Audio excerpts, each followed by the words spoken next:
If you are an estate agent, letting agent, or someone who is interested in the property market, then the UK Property Market Stat Show, is for you.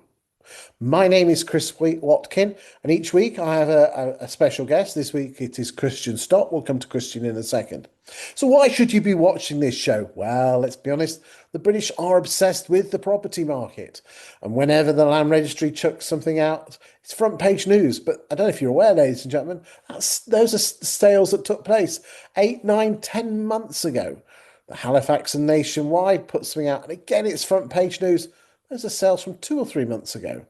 Ladies and gentlemen, we're looking at house prices and everything else to do with the property market from last week. So therefore, if you want your property market fix and you want it up-to-date information, then this is the show for you. The show itself lasts approximately 1 hour, depends how much Kristian and myself talk, and it is roughly split up into two. The first half looks at what happened in the UK property market last week. And then the second half is that we focus on a town or a city and really deep dive and look at who is the best estate agent and letting agent in that town. Now, obviously, if you're an agent from that particular town, you're going to be all over that like a rash. But if you're not from that town, you might skip that. But what I would say is this. We're going to be using a piece of software which is truly exceptional. And I know it's very easy to say groundbreaking, but there's nothing in this country that comes anywhere close to this, which proves who is the best estate agent. And as an estate agent, it's really hard, A, to be called out, and then B, to differentiate yourself from your competition. If your competitors are overvaluing or doing cheap fees, and you're doing decent fees and not overvaluing, you need something that proves that you are the better agent. And this bit of kit that which we're going to use later in the show proves that. But anyway, more of that in a second. Today, I'm joined by Kristian Stott. Kristian has had a few fingers in a few pies. He's run a fantastic large estate agency in West Midlands and now has migrated across working more in computers and AI, and that's in relationship to a state agency. So he's absolutely comes back on the show every 2 or 3 months, knows his onions, and he's got a fantastic skill set that will be able to help everyone today. So thanks for joining me today, Kristian. Lovely to see you again, Chris. Bless you, bless you. Right, ladies and gentlemen, we, as I said, are looking at week 35 of 2025. I cannot believe that we're at week 35, which, for the benefits of those of you who are watching, is Monday, the 1st of September, all the way through to include Sunday, the 7th of September. And we will be comparing week 35 with other week 35s, and we'll be doing the year-to-date figures, comparing 2025 to other year-to-dates going back as far as 2016. Some stats as 2020, but we'll get to that when we get to that. As I said, the first part of the show is about the UK property market. The second half, we're focusing on Bedford. So if you are come from the Bedford, do have a look at that. But without further ado, let's crack on with the first part of the show and we'll go and look at those UK property market stats. So let's go, Kristian.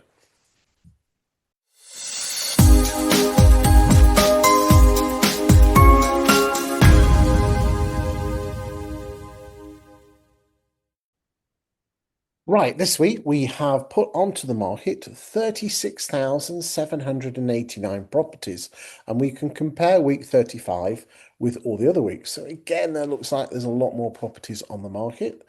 The average price coming onto the market is 471,000, and year to date, 1.268 million properties have come onto the market, which is 7.2% ahead of the more normal years of 17, 18 and 19, and 3.3% ahead of last year. Okay.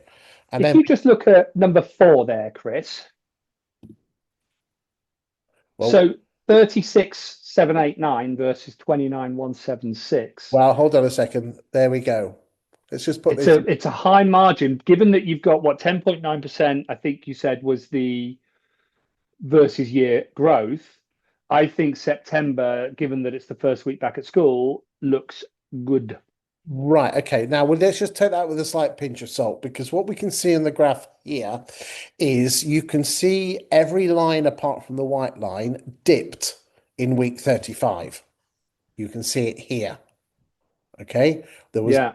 okay. The dip because of the way the weeks fell this year, that's the bank holiday dip, the Yeah, August bank holiday. Last week was the August bank holiday dip, and yeah, this is this week's. yeah. So therefore, all the other stats, I've got to catch up a week, have they? yeah, we this is a week ahead. You can't help the way the weeks fall. I'll have to check when the kids went back to school last year. I thought they went back this week, but it might be they went back date wise next week. Okay, I'll take that one. We said, and if those that regularly watch the show, ladies and gentlemen, is that week one started on the 6th this year, which is very late for a week one. Okay. Got it. Normally it starts, on the first, second, or third. Yeah, yeah, yeah. I mean, it just happened to start late this week. So therefore, what you tended to find is that has shifted all the stats. And you can see quite clearly here that in January, because we started later, the number of listings in week one was a hell of a lot less. Yeah, yeah, yeah. Here it was around 15, 16,000. Here it's up at 26,000. And again, those who've not watched the show before, what we always find in the spring is three dips. That's one Easter and two bank holidays. Okay. Interestingly, when the king got coronated 2 years ago, we had actually a three or four dip, well, four dips actually. So that was interesting. Oh no, it was it was a elongated bank holiday. So I think we had the Monday and then we had this Friday or something. I don't know, but anyway, so we had an elongated dip. But there you go. As you can see, that's what happens there. So the telling part with the number of listings is going to be what's going to happen in the next couple of weeks. Yeah. So estate agents have had a busy week last week. We can agree on that. Yes, yes. So let's just remind ourselves of the properties that are on the market. And what we've got here is the number of properties that were on the market on the 31st of August, stroke the morning of the 1st of September. Okay, so we always close the book on that midnight figure. And then all the other yellows are the same time of the year going back. So you can see here that there's 26,000 more properties on the market than there were last year. But again, as I said, a lot more, probably in the order of around 100,000 more on average, or just about 80,000 more than what was happening in 17, 18, and 19. But let's just remind ourselves that this number was about 1.3, 1.4 million back in 2008 with the global financial crash. So that's what drove prices down. There was an excess of supply and curtailed demand because you couldn't get finance because of the credit crunch, and that's what drove prices down. So it's Are you important. making predictions there? Well, that's the only reason house prices come down or house Yeah, price. yeah, yeah. It's Yeah, it's okay. it's supply and demand, isn't it? That's Yeah, that's what I was told at O level economics. yeah. Uh, O levels, money supply is a O factor, levels. of course. Now, what Is causes the houses to go on the market and things, they're different. But that's why prices come down. Too much supply, not enough demand. mm, all right. Okay. So, right, let's get back. Let's get back. Anything else on listings before we move on to price reductions? No, not really. No. I think it's true to say that things don't look stock starved. They do look busy. Lots coming to the market. I don't know. We haven't talked about asking prices yet, but I'm looking forward to that bit. Well, Um, the asking price of a property coming on the market, 471,000. Okay. Now, interestingly, last week that figure was 402,000. right. Yes. Now we normally show this graph later, but as is our want, we go where we like. Those yellow lines, and you can see this happens the week after bank holiday. Mm, Ladies and gentlemen, the average price of a property coming on the market in the UK jumps by around £70,000 in the first week in September. And the reason that is London. That is all it is. Done some homework. Look back at the stats. Okay. What happens is that everyone in London, in West London, with their posh £1 million, £1.5 million terraced houses, can you believe it? £1.5 million for a terraced house. They all put their houses on the market in September. There is flood. The houses, the West London property market is flooded with properties coming on the market, and you can see the effect that that has had on the average price.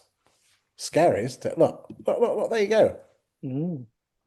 Yeah, last So week, all the big print on demand shops are getting geared up for the Get Sold by Christmas campaign, then doing special offers. A5 on the doorstep, 46p a copy. Oh, there you go. indeed, indeed. I mean, yeah, I mean, so the price difference between houses this week coming on the market, as you can see here, was 471 versus 362. That again, we must stress, ladies and gentlemen, that Different week. that doesn't mean that every house is coming on at 471 and selling for 362. That's the nature of averages. The average price of the properties that are sold agreed last week, 362. The average asking price of the properties coming on the market, 472. So the gap is 30%. Okay. Mm.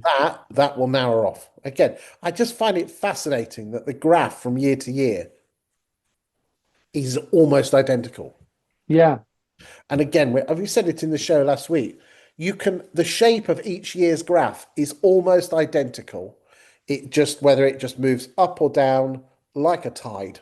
And that's the metronome level of the UK property market. And I can't, and the same happens in the regions as well. Mm. Fascinating. Right, let's move on to price reductions. So the number of price reductions, 25,000. So again, that looks like a lot of price reductions. But what we've got to remember is that the number of price reductions last week was really low because it was a bank holiday. So therefore, the number of price reductions last week was really low. The average price of a property being reduced is 431,000. And this is the first time we've seen it this month. This is the percentage of homes on your books that you are reducing. Now, so last month in July, we were reducing 14% of our stock. And in August, we reduced 11.1% of our stock. And that's basically you're all on holiday, so you're not doing your vendor management. Because when you've got short staffed, the thing that goes out the window is vendor management, isn't it? Mm. But again, if you look, that it happens every August. Look, here we go. Yeah. 2020. There, And you're not suggesting the cynicism there and your thoughts that maybe properties have been brought to the market at a better price well, and therefore don't need reducing so much? Have they been listening to Charlie? you leave Charlie out of this, bless him. He's a little starlet. That's a fair point. Okay, no, I mean, all I'm saying, okay, so this figure here that you can see here is the August figure. And the simple fact is that the stock levels have remained pretty steady. So let's just look at the stock levels. Okay, Yeah. there's been a tiny drop, but the number of reductions was lower, and that was because it was holiday.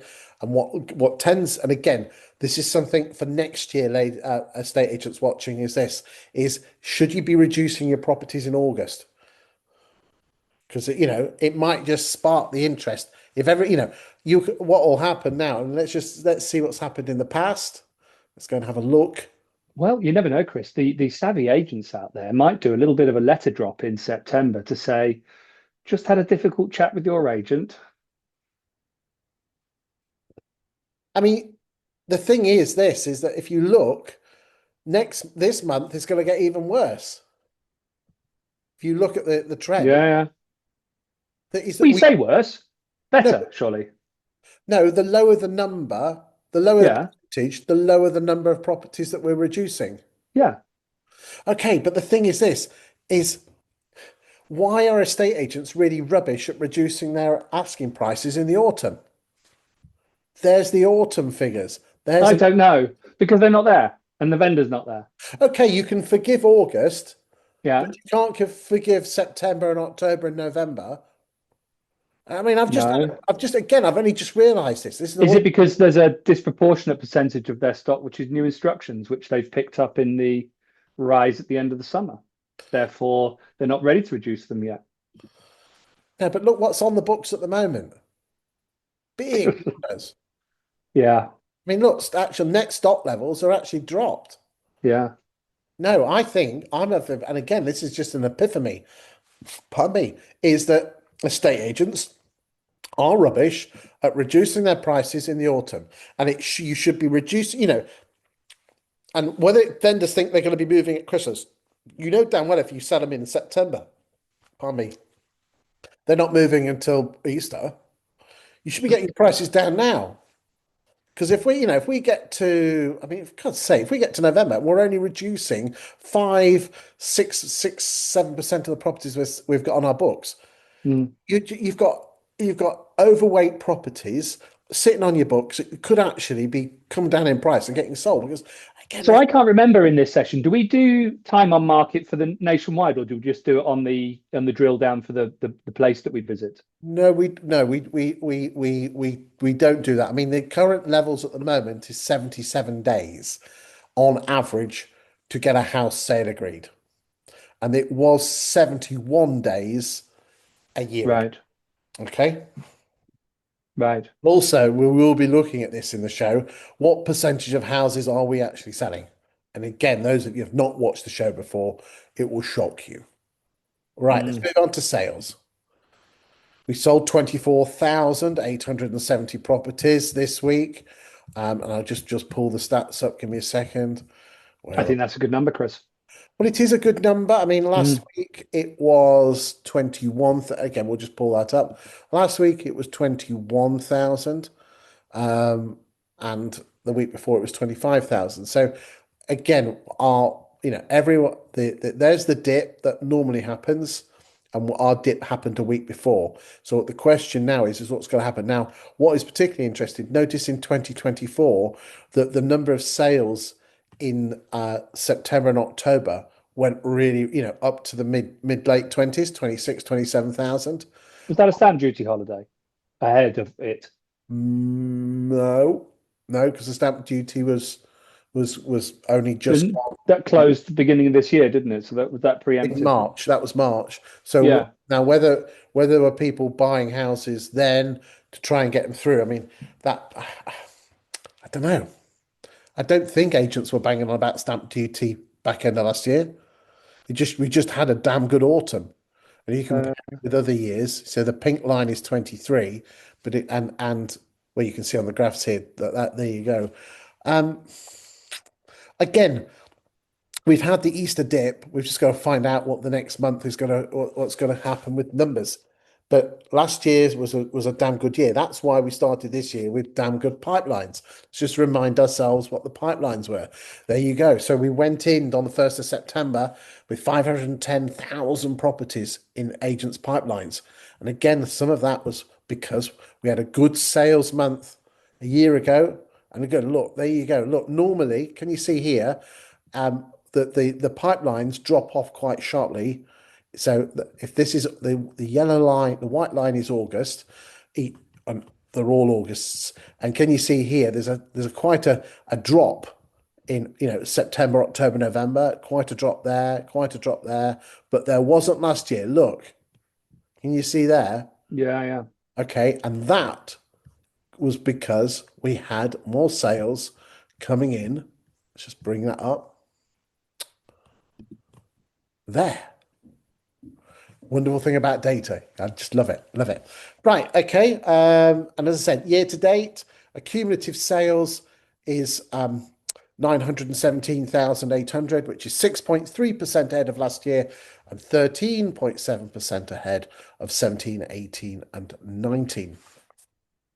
And So just interestingly, Chris, the .gov had an article on the 30th of October 2024. I don't know how far behind the public announcement that was, but the effective date was between 31 October and 31 March. okay. And let's just bring back, we said 13.7% ahead of 17, 18, or 19, but in pure actual sales, that is the difference of 110,000 sales. So year to date, compared to 17, 18, or 19, we as an industry have sold subject to contract 110 1,000 more properties. Yeah. Sounds a lot more impressive than 13%. Okay. Yeah, I totally agree. Um, and as I said, the average price of a property selling 362, which you've already touched on. Okay, let's move on to resi sell through rate. Resi sell through rate is what percentage of the properties you had on the books in August did you sell? 14.54, which is a slight dip compared to July, but again, it is expected. Okay. And again, an extra graph. This is new graph. We publish this at the start of every month. This shows you the residential sales as a percentage of listings. Okay, so the red line is, so if you put 100 houses on the market, so yeah, if you put 100 houses on the market and the same month you sold 80, not 80 of the 100, but just a total of 80, that's a red line of 80%. And you can see here that, back in 21, we were shifting 100 to 110, and we've been nicely. I like the fact here that the general growth, Christian, is in an upward direction. Yeah. That's again good news, Yeah. Well, if you go back to the last figure you were talking about, I think you said 110,000, did you? Yes. Yeah. So let's take an average fee of 2 grand.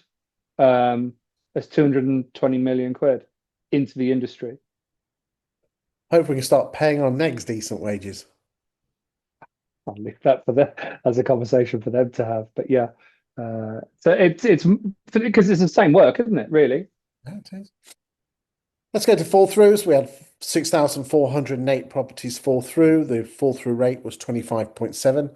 So the fall through rate is total number of fall throughs expressed as a percentage of the total sales that week. So if you sold 100 and 25 fell out of your pipeline, then that's 25, 25. I know they're different from different pots, 25%. Okay. Long-term average on that, ladies and gentlemen, is 24.2. We can match that. We can look at that stat. And again, nothing to see here. Those spikes are Christmas spikes when the numbers are really low. So the percentages are all over the place, but just nice and steady. Okay. And again, that's the actual numbers as well. And you can see what's happening there. Hmm. I think this is a more important figure, and this is good news, is the fall through rate. And now this is the what percentage of your sales pipeline fell through in August. And that went from around 5.7 to 5%, which is a fantastic drop. Okay. Although on saying that though, if you look at the number of fall throughs that have taken place in September, there might have been a bit of a lag there. But again, that's still good news that we don't want fall throughs. Okay. Right. Let's go to net sales. So this is gross sales less the fall throughs this week.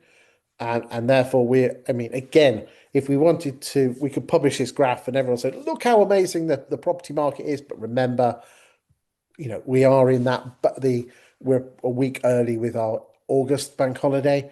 So we'll just look at that. So the white line is 2025. The yellow line is 2024. So you're going to get a flavor Yeah. of what it is. Now, ladies and gentlemen, all these graphs are available to download free of charge. They are available on YouTube. If you click on the YouTube link in the description, scroll all the way down. There is So a week list. 39 is the point where that really needs to get checked, isn't it? As it passes through week 39 there. That's the high point before we wind down for the Yes, holiday, isn't it? yes, and you can see 2022 was the magic year with the trust budget, and again that you can see how dire that was. So that's the turquoise line.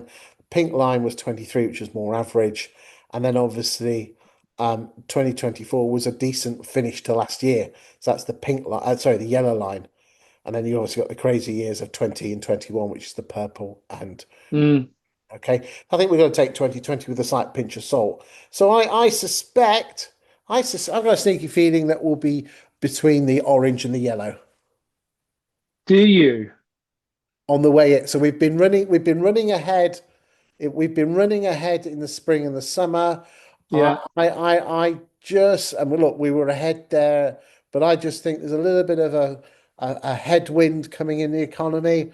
I just think it's just going to take a little bit of the sparkle out. Nothing end of the world.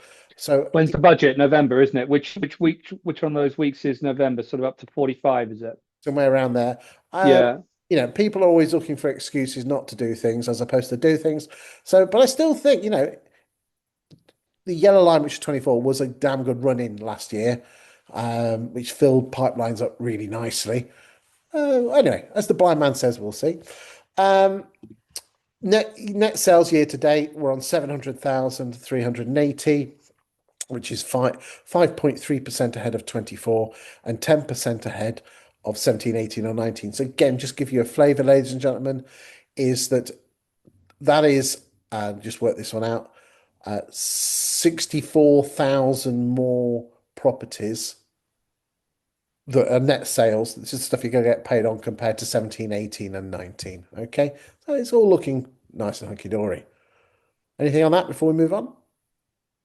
No, you probably would have said if you'd already sort of extrapolated that to year end and come up with your Watkins best guess as total market transactions for the year. But Right then, so these figures don't include new homes, so we've got to add on roughly about 200,000 to these. We will finish the year on this will finish on about 1 million, yeah, okay? And then we will add on the new homes. unless the budget's dire. Are we talking about the cumulative net sales or are we talking about exchanges? I Well, know actually, yeah, that's a good point, isn't it?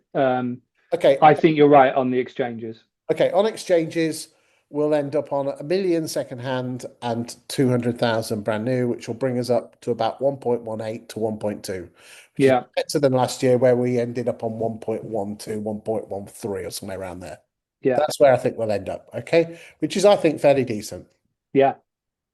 Price Pretty change, bang on, isn't it? yeah. Price changes as a percentage of listings and gross sales as a percentage of listings. Some of you like that. Let's move on.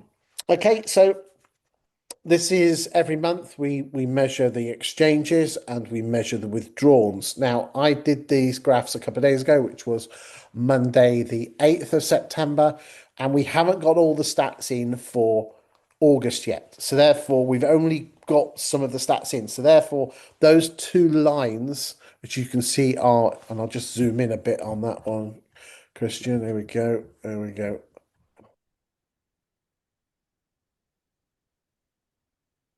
You see, if you these are going to end up around here, but we've got to wait for more stats. So each week, ladies and gentlemen, those stats will rise. What is particularly interesting, though, is the proportions hardly change, but the numbers change.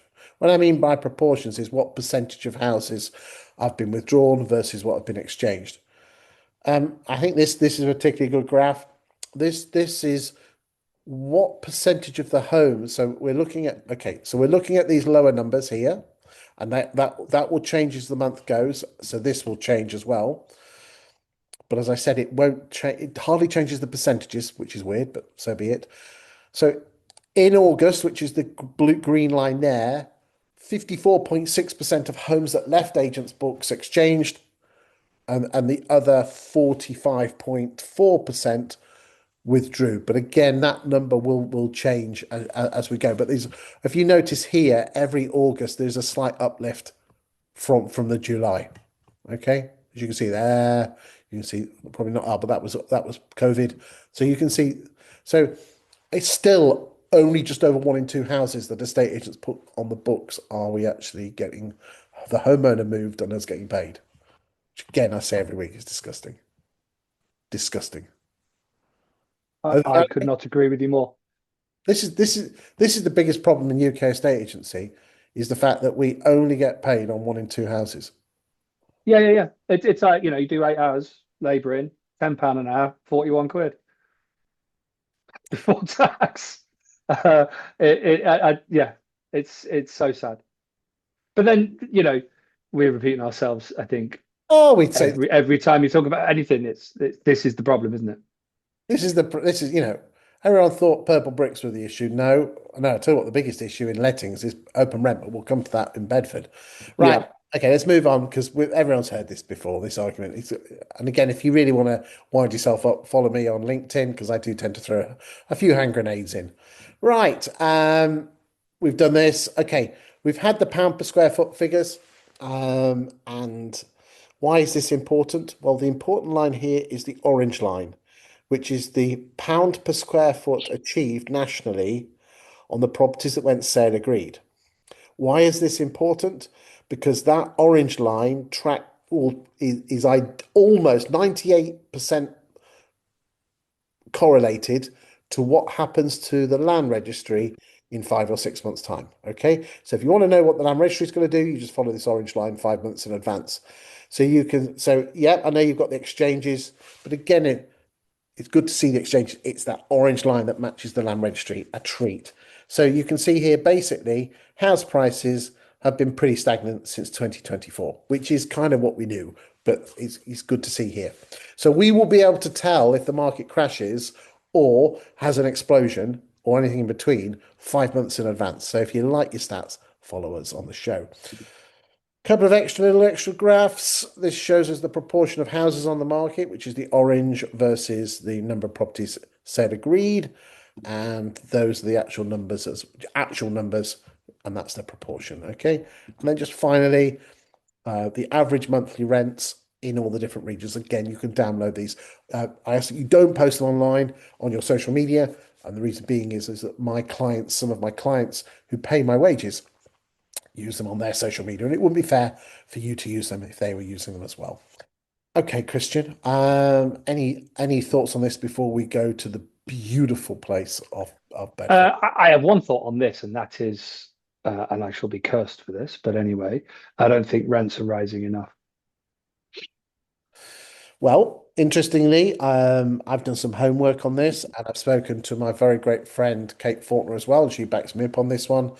Is that rents the thing that affects rents, probably about 80% is wages, tenants' Right, wages. And what you'll find is this is what's driven rents primarily in the last 4 or 5 years has been the uplift in the minimum wage. right, Because in terms of demographics, it is the younger people on the lower wages that tend to rent more than the older generation. That's a fact. And it's the younger generation that are more likely to be on the minimum wage. And because the minimum wage has been moved up way more than inflation, that's what's grown those rents. right. Okay. Yeah, there you go. Makes sense. Right. Anything else before we go to Bedford? No. Right, ladies and gentlemen, that's the end of the first part of the show. We will now go to Bedford.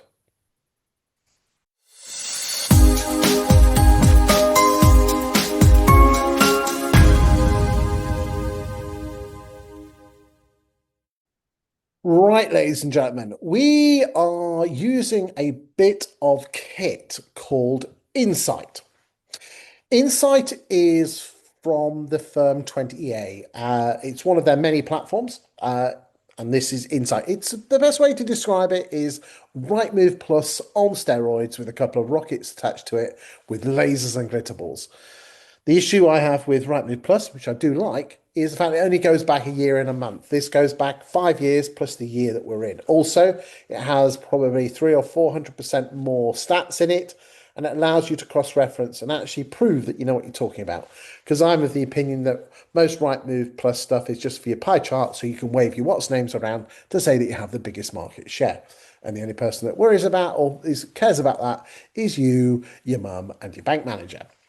So without further ado, what we're going to do is we're going to analyze the estate agents, and we are going to over probably about 20 different metrics, and we are going to see who is, in our opinion, the best estate agent in terms of their performance in Bedford.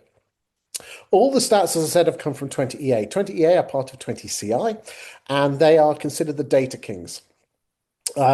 This bit of kit is available to any estate agent in the UK. Do not mention my name because I'm not on commission. I should be, but I'm not on commission. And you can buy this. There's a free version for like you only get the data for the last 3 months. And then you can buy a local version, which gives you up to 10 postcodes.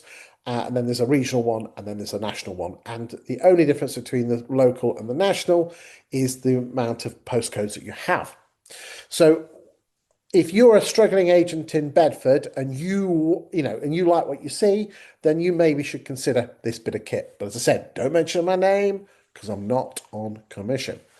Should we go and have a look, Kristian? Let's go and grind in. Normally, what happens is this: we just talk over each other and just see what happens. So, are you ready, Kristian? You ready? Here we go. So, primarily, we're looking at residential sales. There's a bit of lettings at the end. There's not much data on lettings, but it gives us a flavour. We are looking at between the 1st of January 2020 all the way through to the 8th of September 2025. The postcodes that we are looking at are MK40 all the way through to include MK45. We are starting off with new instructions, and you can see the level of new instructions by month and year in that particular graph there, but we're not concerned about that just so much. We're looking at how the agents have performed. The average value of a property that's come on the market in the last 5.5 years is £398,078. The total number of properties that have come onto the market is 32,892, and the average pound per square foot is £358 per square foot.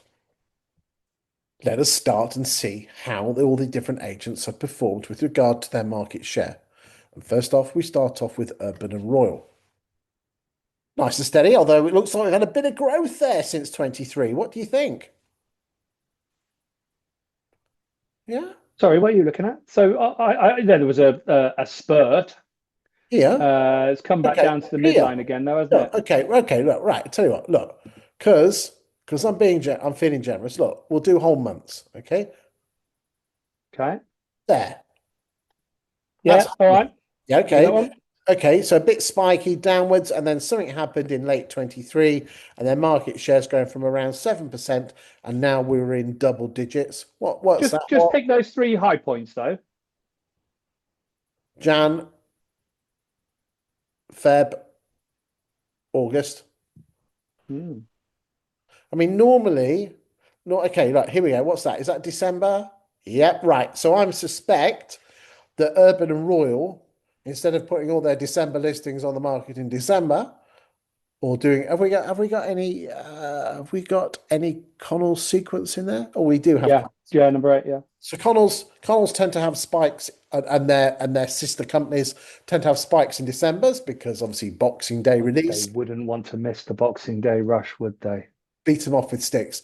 Um, what this is telling me is that Urban Royal in Bedford sit on all their listings in December and launch them in January. Nothing wrong with that. But generally, as I said, their long-term 5 year, 5 year and a half market share is 9. Just out of interest, what's their average stock price? Is that their average stock price there? 400. Yep, compared to 397. So therefore, they're on the money. Okay. Yeah. Which Yeah. Yeah. again, when we do this show every single week, what you tend to find is the number one agent by volume tends to be slightly off in terms of lower than the average.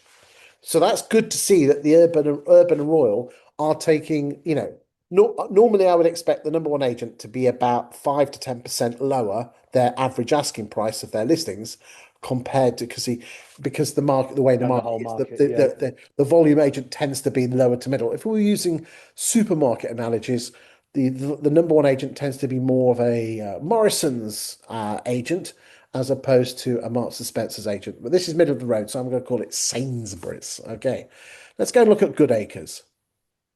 So, right, here we go. So you can see here that Goodacres in those postcodes had a great 21 and 22, but seems to be drifting in a downward direction with regard to their market share. Again, doesn't mean anything at this stage because we can look at other metrics. Some agents decide to reduce market share and sell more of what they've got. So we will look at that stat in our, just because you've got the market share, if you're not selling them, we can all put houses on the market, but whether we can sell the things is another thing. It's interesting now. I was looking at East London the other day, Right.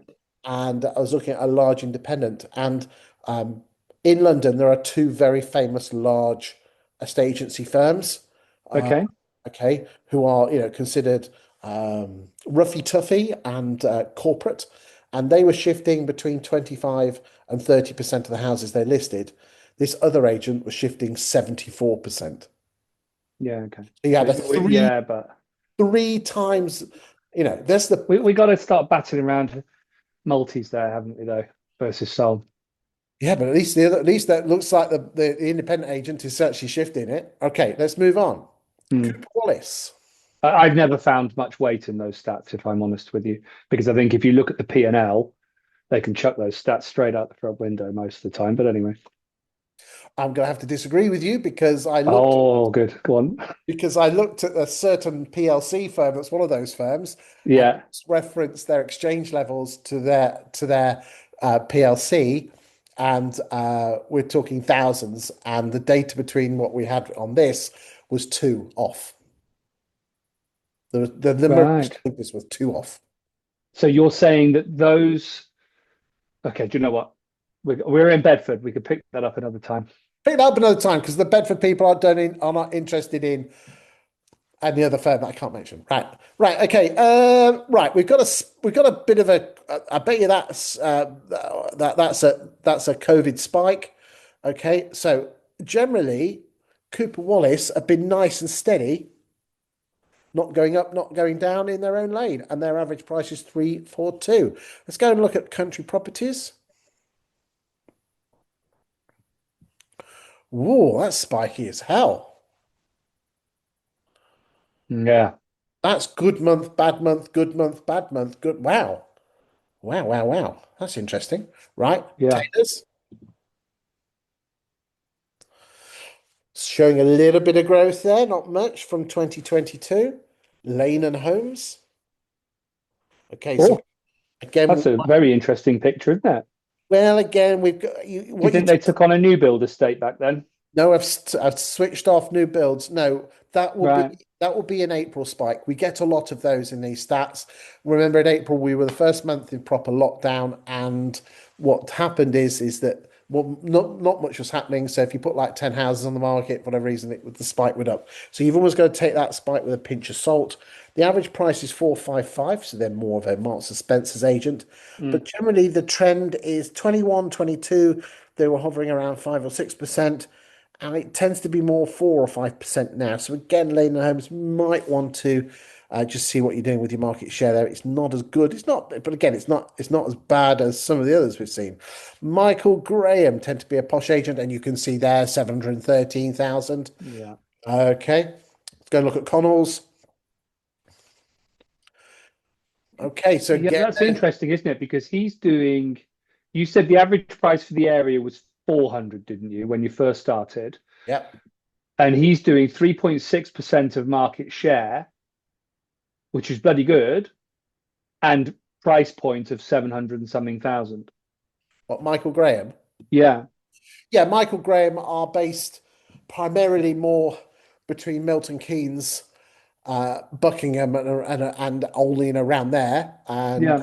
they do have an office in Bedford, and they go for the posher end. We will look at the upper quartile in a second. There's Connell's. There's the Christmas spikes. You can see there. Look, Yeah. and there's another Christmas spike, and we got one in 24. They're not as big as normal. Um, that is classic Connells. All the spikes in December, not much in Jan. Let's go and look at some more. Walden's. You're drifting downwards. Purple bricks, as expected. Wilson Peacock. Okay. So in a bad 25, guys and girls. Let's look at Heart. Nice and steady around two, but not doing much. Indigo. Orchards. TaylorMade.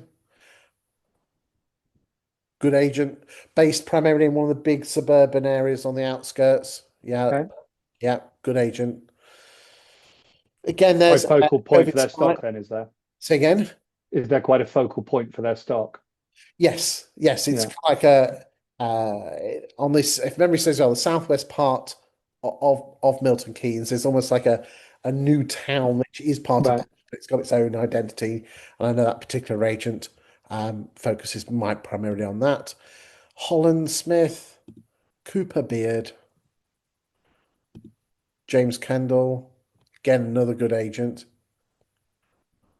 Elevation, William H. Brown. We'll go down to number 25. Let's look at the quartile. Okay.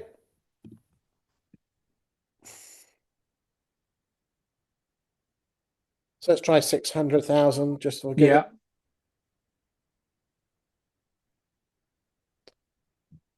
Got to wait for it to kick in. Does take a time. there And he again, is. you can see here Michael Graham are the King Daddies Yeah, area. Let's take it up to 750,000.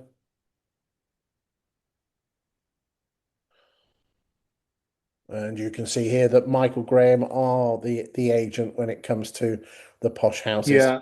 Yep. Okay. And if I just out of interest, if you push that 750 up to 850, can he hit 20% then? I'll tell you what, let's go million.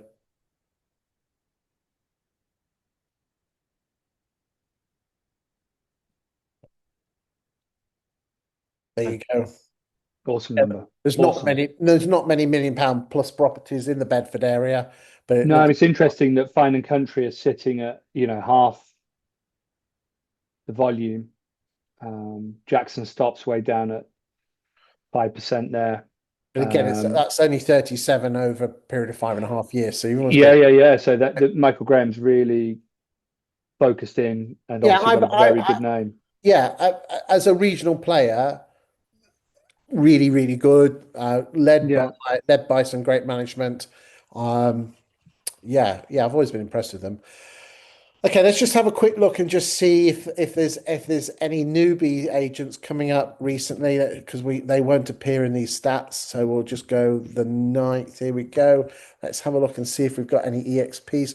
All right, there's one here. Love Homes. They seem to be new. We didn't I see thought those no, though. they must be growing because their name appeared, but way down on the list previously. Yep. So that's Love Homes. Um, so they've obviously had a nice spike in instructions, which is good. Wilson Peacock. They look. I think I can't remember those, but again, looks like you had a bad summer. But I'm sure you'll sort that out. Any EXPs or no, no, no, no, no. Okay, all right. Okay, that's what's happening there. Let's move on and look at stock levels. So we'll look at the August figures, and you can see here that there were 2,314 homes for sale at the end of August, which is interesting because again, if we just pull that away, what you tend to find is that in most locations, the stock levels in 2025 were the highest in all years. Right. Okay, you remember the graph that we showed you, ladies and gentlemen, with the purple lines in the first part of the show with the yellow showing the stock levels. 2025 is the highest stock year compared to the last since 2017. You can see here that actually in Bedford,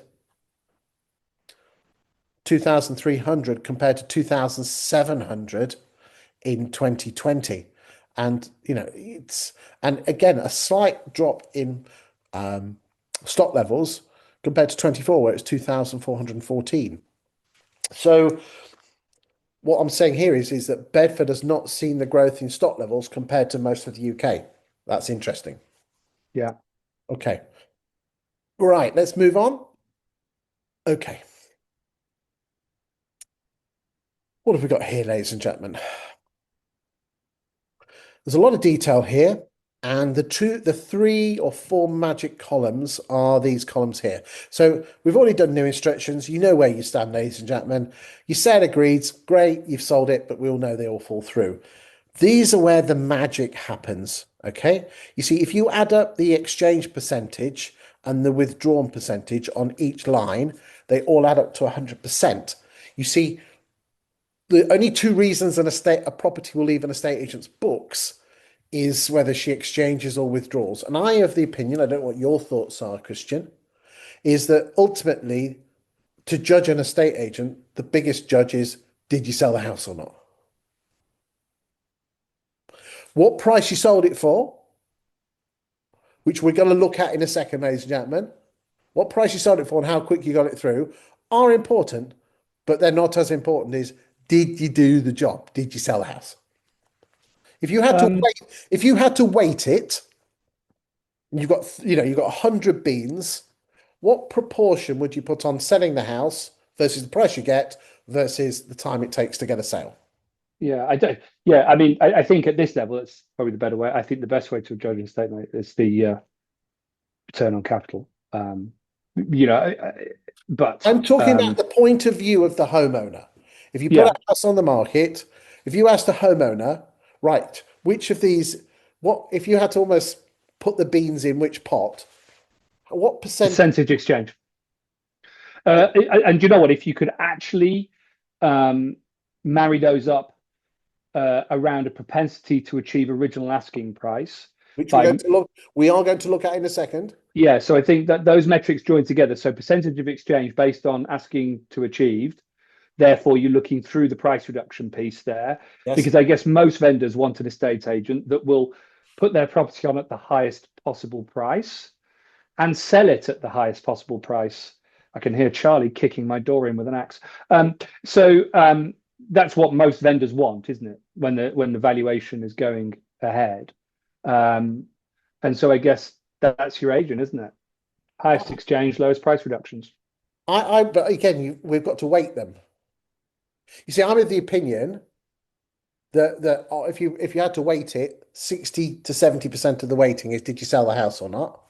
Well, yeah, and another weighting is price band because if you look at Michael Graham down there, you would say, well, actually, he's got a high withdrawal rate, but actually, in my experience, and it is an opinion, you generally get a high withdrawal rate on the bigger stuff. Yes, you do. Um, You are correct. so Right. you might find, in terms of his business model and the promises he makes his vendors, a lot of those withdrawals might be, well, if you can't get me 1.25 million and we're only getting offers of 1 million, I'm not selling it. So Thank again, you. if you know, so let's cut to okay. Well, let's not carry on with this discussion about weighting, but I'm of the opinion that it is massive. Okay, and the magic is this: your exchange ratio. This is what percentage of the homes that left your books in the last year. You can see here what percentage did you exchange on? Urban and rural at 68, Good Acres at 76, Cooper Wallace at 67, Country Properties at 75, Taylor's at 48, and you've got everything else under there. Now, again, that's just for the benefit Well, of. before you do, in our previous session, you said the national withdrawal rate was what, 24.2, did you? No, that's the fall through rate. The Oh, with okay, Okay, got so it. so if you recall in the show last month and that Yeah, month alone, 54% of properties exchanged and 46 withdrew. If you look at the last 2 years, for nationally, 54% of houses exchanged and 46 withdrew. Now, in the last 12 months in Bedford, 58.1% of homes exchanged and 41.9 withdrew. right. Those are the Bedford averages. Mm. And again, we'll just have a quick look so we can all you can all see there is some amazing numbers in here. Look at James Kendall, 78. Massive, massive number. Awesome. I mean, is there anyone else that can hold a light to it? Sorry, Chris, please just explain a number for me.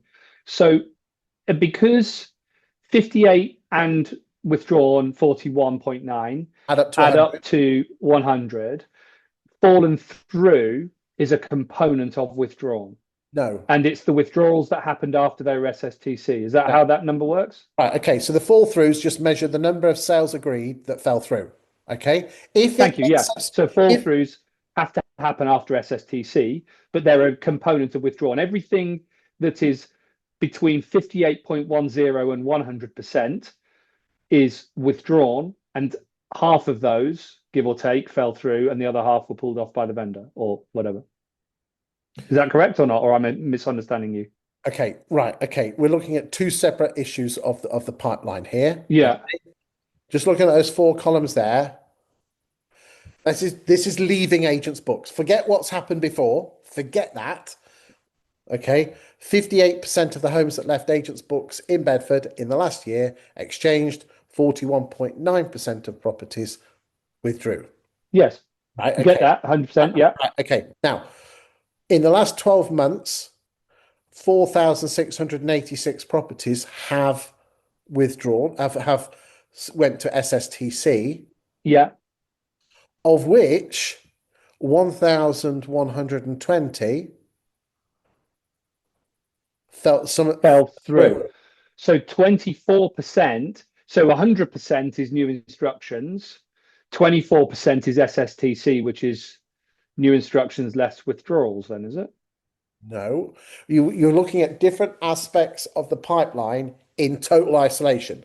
So some of those fall throughs might have gone back on the market.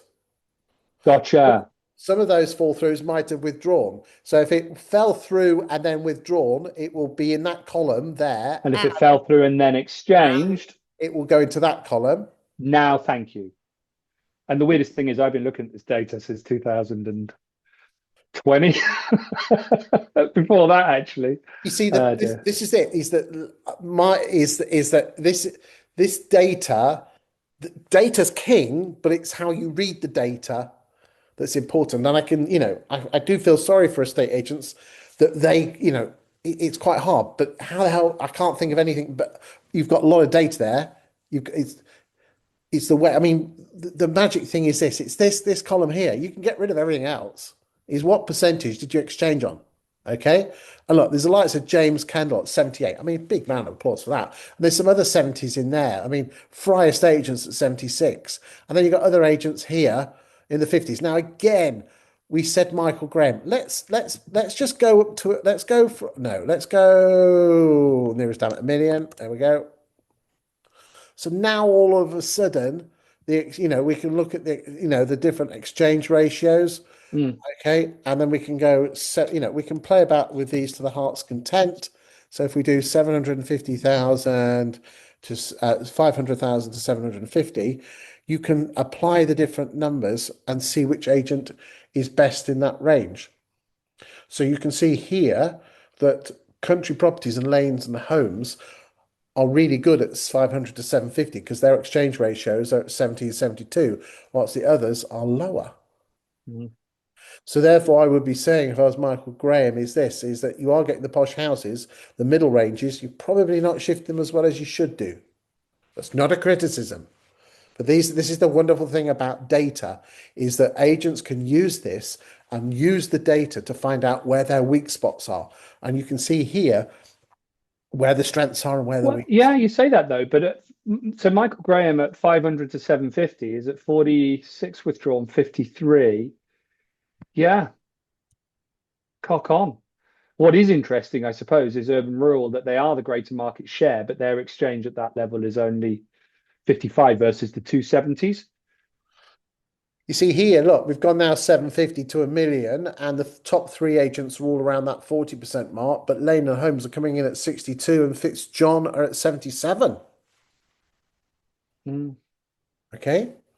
Not got the volume at Fitzjohn or No, Lane Holmes, I but suppose. again, if I was those sort of agents, you could use this data to your advantage and say, yeah, you can go with the big agent that's already got four big whopping houses like yours, or you Yeah, can go with me where I don't have four. And so therefore, if a hot buyer comes in, I'm only going to push yours as opposed to which one are they going to push?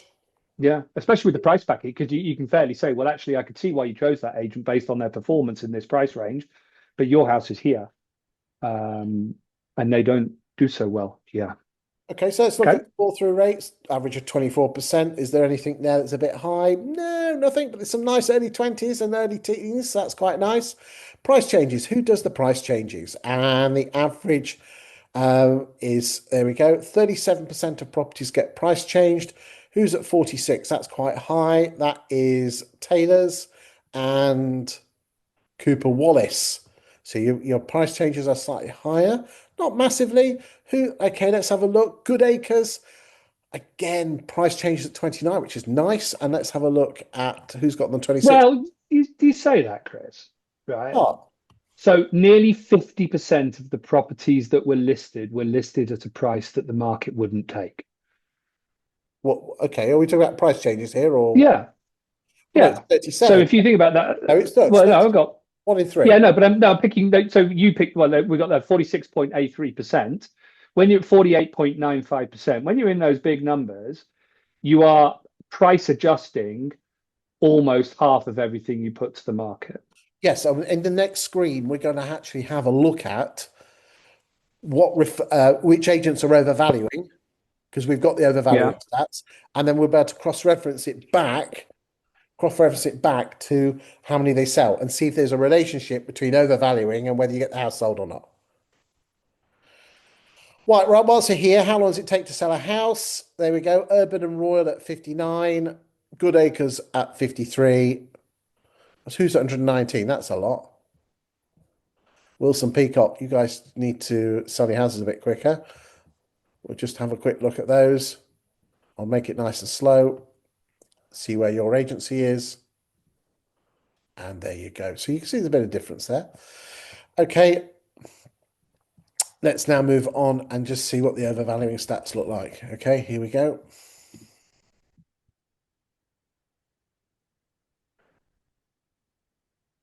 Right, what's happening here, ladies and gentlemen?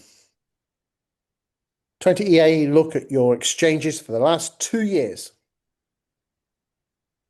What they then do is that they look at the date you put the house on the market at, and then that's date stamped, and they look at what they thought the house was worth on the day of your listing. And the difference, the pound note difference, is this percentage here. So for all of Urban and Rural's properties, on the date they put the house on the market versus what they thought it was worth with their automated valuation model, Urban and Rural on average overvalued by 1.53%.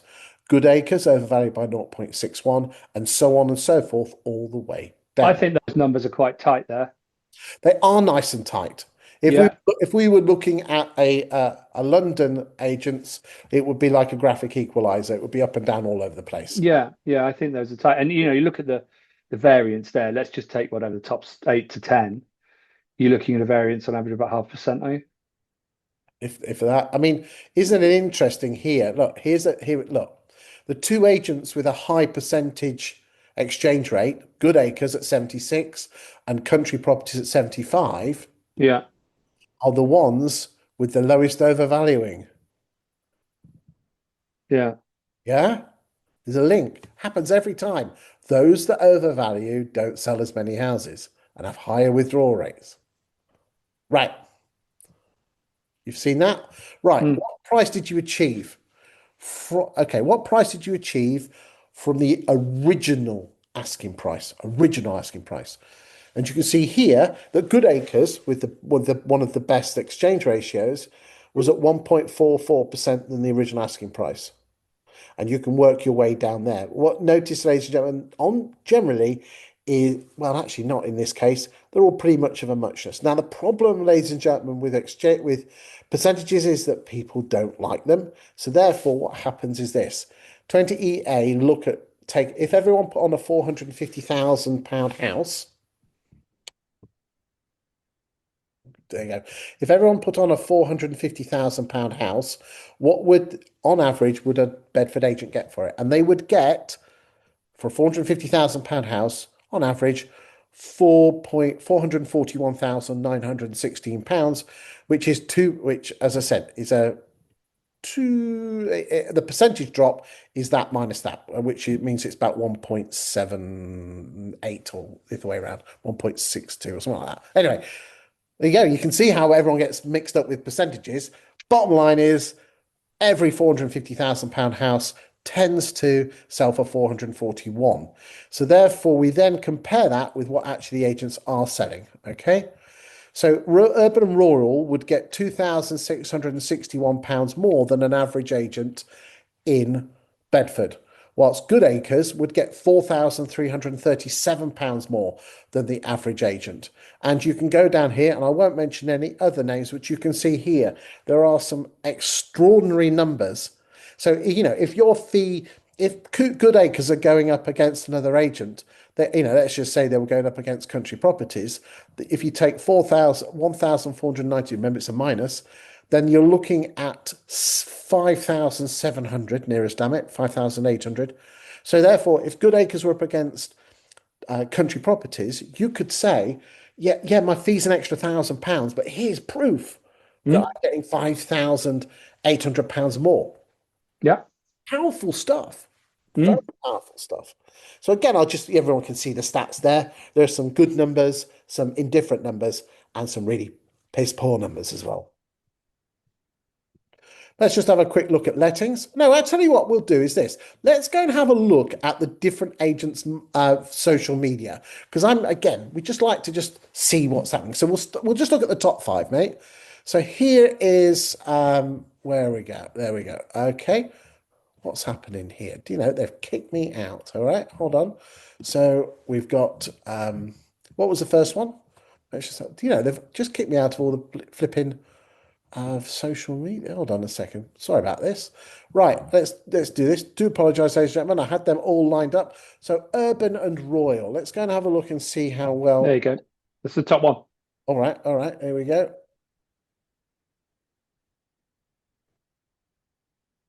There we go. So let's just see how well they performed. Okay.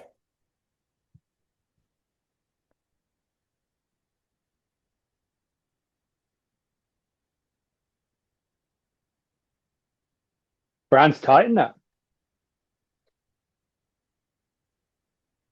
Bit boring, mate. Tight though. Marketing director. Where's the listings? Well, exactly.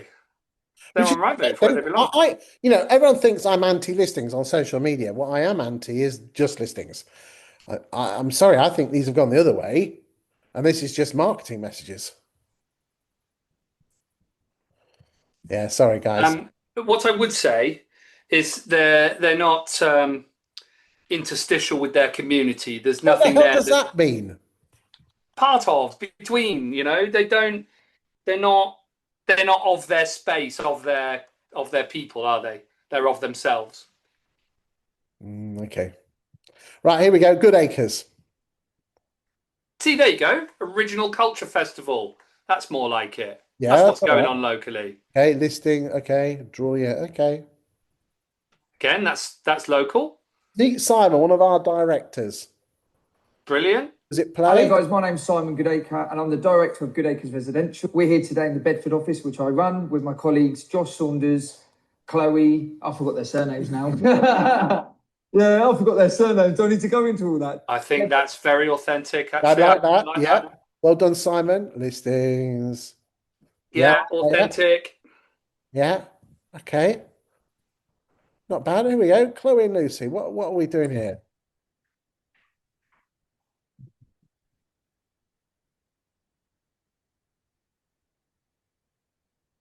They're a bit braggy. Sorry. I don't like agents bragging about numbers. What you should say is we've moved 42 families to their next home, that sort of stuff. Okay. It's like right move pie Wow, chart. you say 42. Yeah. No, but again, that's what it's about. Is that people don't care about the numbers you've achieved. They only care about what you can do for them. It's like right move pie charts, which again, here we go. I mean, look at this. There we go. All right. Yeah, we're number one, but only 5% of us. So 95% of people didn't pick you. These should be banned. No one, you're only doing it to wind your competitors up. Come on, be honest with yourselves. Right, what's the next one? There we go. Do you know, we're having some fun here. Cooper Wallace. Should we go and see what Cooper Wallace is about? Okay.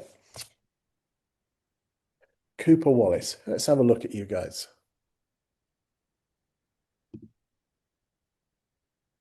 Okay. Hang on, go back. Top to What? top. Right, so that's 2 years ago. Yeah, but at least it's at the top, mate. Right, chocolates, listing, Yeah, bored now, listing. mate. Yeah, sorry, it's like right move. Listings aren't going to, okay. If you've got the golden property on the golden street, that might rat out a few Yeah. people wanting it. But if you've just got another 3 bedrooms, oh, we've agreed 32 sales. If you're, oh, I'm sorry, guys. Oh, no way. No way. I'm going to show you what good looks like in a second, ladies and gentlemen. Let's see if there's any more. Just for they're all going to shoot us now, mate. Are we doing country roads? Let's go look at Lane and Holmes. Stop talking about yourselves, ladies and gentlemen.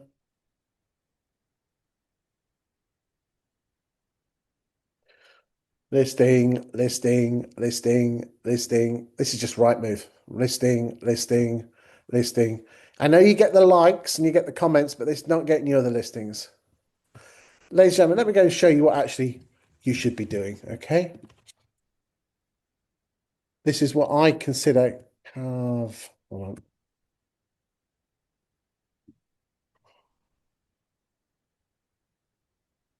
This is, in my opinion, one of the best estate agents for social media. Okay, got a good mix here. Right, meet the team. I like that. Yep. Top 100 cottages. Like that. What we got here?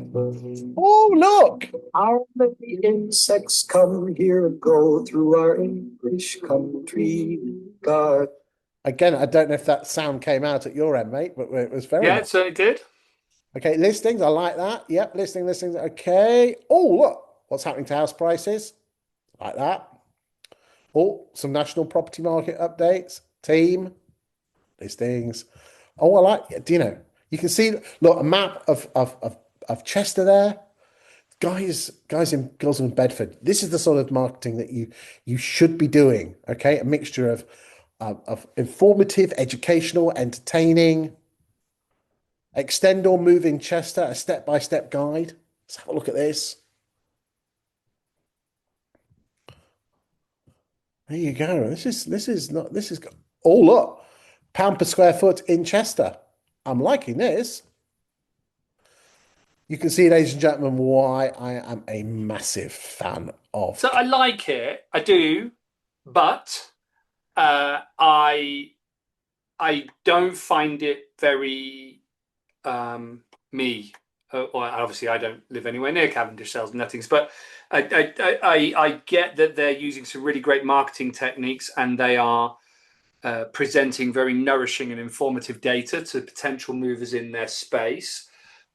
Don't feel like they're connecting people and place very well, but Yeah, I mean, I tell you, the best person on that is Michelle Gallagher at at JDG in Lancaster. Yeah, I think So- Michelle's fab. Yeah, couldn't agree more. She'll do like the top 50 streets, and she'll do a street each week with a Yeah. count, okay? And she'll go and interview local shopkeepers.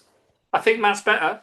That's an opinion. Okay, well, if you actually go and look at Michelle's, she does all the other stuff that Cavendish do as well with the maps and other stuff. Ah, So there you go. Maybe next week we'll be looking at Michelle from Galaxy. So JDG in Lancaster estate agents. Go and have a look. It's a great mix as well. Remember, ladies and gentlemen, your social media is designed to get people to trust you, not to do business with you. But people have to trust you to do business with you. Okay, Kristian, I think I think also, Chris, that misses something a little bit. Or these are opinions of mine, but I think that estate agents don't always talk to their potential customers in the same context. So there's a very limited window of time when a local estate agent will talk to a person in that community about the context of buying or selling a property. But I don't know what you're taking statistically as the average gap now. Is it 5-7 years between moves? So for, let's say, 6 of those 7 years, those people really couldn't care about estate agency per se, but they do care about local brands. They do care about community initiatives. They do care about the people around whom they live. And so I think that... And they care about the value of their own home. Yeah. So I do think that for estate agents to perform from a marketing perspective in a community over the longer term, people need to know who they are and that they are a good estate agent for the 6 years in 7 where they really couldn't give a monkeys about estate agency. Okay, I would just tweak that slightly. They don't care whether they're an estate agent or not, but if you want to get the attention of people, you have to talk about what they're interested in, which is the value of their own home. Yeah. What's happening to house prices in Bedford or Chester or Lancaster. Yeah. We talk about what's happening regionally and what's happening nationally, but also, as you rightly say, being part of the community, being interviewing local shopkeepers, because again, that's a big thing that I teach my clients to do, and just becoming the guru of the local property market. Yeah. Everyone, not I've sold 26 houses, more the property values in Bedford have gone up by X% compared to Milton Keynes that have gone up by Y%. So you're not actually trying to sell them something, you're giving them information. For nothing. Yes. Right. Any final thoughts? No, lovely to see you. Well, and I'll see you in a couple of months when stock has risen substantially. I'm intrigued to see. I'm quite looking forward to week 39's show. Well, as the blind man says, we will see that when that show comes out. Kristian, thank you very much for your attention and your interest in the show. And thank you for watching the show. And we'll see you next week for week 36 of the UK Good to see you, property Chris. market. Thank you. You know.